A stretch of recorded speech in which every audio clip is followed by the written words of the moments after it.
அந்த பாறை எடுத்துட்டு வந்து பார்த்தா, நம்ம அரண்மனை பொற்கொல்லர்கள்லாம் அத பார்த்தோனே ஆச்சரியப்படுறாங்க. இது ரொம்ப விசேஷமான பாறை. இது வந்து அவ்வளவும் பச்சை நிற மரகதம். மரகதம். ரொம்பவும் கிடைத்திருக்க அரிய கல்லா அந்த மரகதத்தில பார்த்தீங்கன்னா, பல வகை உண்டு. அ இப்பலாம் 2ண்ட் குவாலிட்டி, 3 குவாலிட்டி மரகதம் அப்படிலாம் விப்பாங்க. அதுல இது 1 குவாலிட்டியாவும் ரொம்ப உத்தமமானதாவும் இருக்கு. சாதாரணமா எல்லா சிலைகளும் வந்து எல்லா கற்சிலைகளும் செஞ்சிட மாட்டாங்க. ரேகை ஓடுறது, தேரை இருக்கிறது, இதெல்லாம் பார்த்து அப்படிப்பட்ட கற்கள் எல்லாம் விலக்கி, தோஷம் இல்லாத நல்ல கல்லுல தான் செய்வாங்க. அப்படி பார்க்கும் பொழுது இந்த பாறை இன்னும் விசேஷமா இருக்கு. இதுல வந்து அற்புதமான ஒரு ஓட்டம் தெரியுது. நீரோட்டம். உயிரோட்டம். நீரோட்டம்ன்றது வேற, உயிரோட்டம்ங்கிறது வேற ஓ! இல்லைங்களா?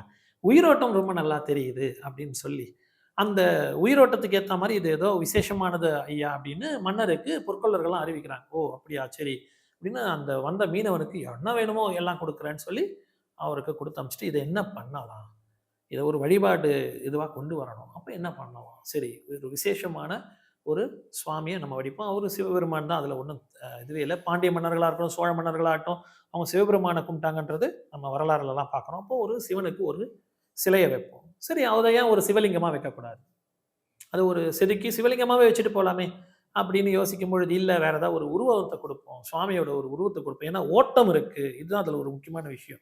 இப்ப நம்ம எல்லா கோயில்லயும் ஐயா கேட்ட நீங்க கேட்ட மாதிரி எல்லா கோயில்லயும் சிவலிங்கம் தானே இருக்கும் சிவபெருமானுக்கு. இப்ப இதையும் மரகத லிங்கமா வச்சிருக்கலாமே!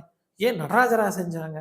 அப்போ வந்து இதுல ஒரு ஓட்டம் இருக்கு. அந்த ஒரு உயிர் சக்தி இருக்கு. அப்போ நம்ம இத வேற மாதிரி ஒரு உருவத்த குடுத்து இப்ப செய்வோம் அப்படின்னு நினைக்கும் பொழுது, அப்பதான் வந்து எல்லாரும் இது பண்ணி, ஆடல் வல்லான் சிற்பத்த செய்வோம் அப்படின்னு முடிவு பண்ணி, அவங்க அந்த ஆடல் வல்லான் சிற்பத்த செதுக்கிறதுக்கு முயற்சி பண்றாங்க. முதல் கொஞ்ச நாள் பூஜைலாம் போட்டு ஆரம்பிக்கும் பொழுது, யாராலயுமே அங்க செய்ய முடியல. அத தொட்டாலே ஏன்னா மரகதத்தோட தன்மை என்னன்னு பார்த்தீங்கன்னா, கொஞ்சம் அதிகமா சத்தம் கேட்டாலும் தானா உடையக்கூடிய ஒரு தன்மை உடையது. அதுல உளிய வச்சு செதுக்குனா என்ன ஆகும்? மொத்தமா உடையும். உடைஞ்சு